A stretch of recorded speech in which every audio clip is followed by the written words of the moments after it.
অসম গভৰ্ণমেণ্টেতো ছিংগাপুৰৰ পৰা আমি কাকো আনিব নোৱাৰো গতিকে তেওঁলোকৰ দেউতাক মাকৰ লগত আমি কথা পাতিম যে আপোনালোকে লৰা কানক কাৰণ আমি ছিংগাপুৰত গৈ অসম পুলিচেতো কাকো ধৰি আনিব নোৱাৰে সেইবাবে এটা ব্যৱস্থাৰ মাজেৰে আমি তেওঁলোকক আনিব লাগিব 6 তাৰিখলৈকে সময় আছে যদি নাহে আমি যিমান পাৰো কঠোৰ হবৰ কাৰণে আমি চেষ্টা কৰিম মোৰ মতেদি তদন্ত প্ৰক্ৰিয়াটো খুব ভাল দিশেৰে আগবাঢ়িছে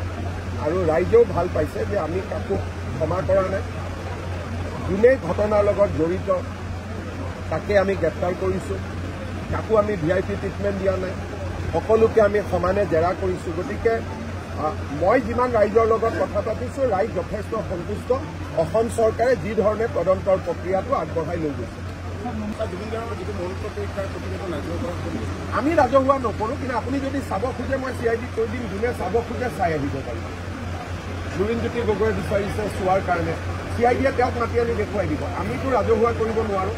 কিন্তু যাতে মানুহৰ মনত কোনো সন্দেহ নাথাকে কোনোবাই যদি চাব খোজে CID অফিচত গ'লে আগতে IGPৰ সময় লৈ গৈ চাই আহিব পাৰিব আমাৰ কোনো আপত্তি নাই চেম লাইনত ৰাজহুৱা কৰি যদি মই প্ৰকাশ কৰি দিওঁ তেতিয়াহ'লে কোৰ্টৰ বিচাৰত সেইখনৰ কোনো ভেলু নাথাকে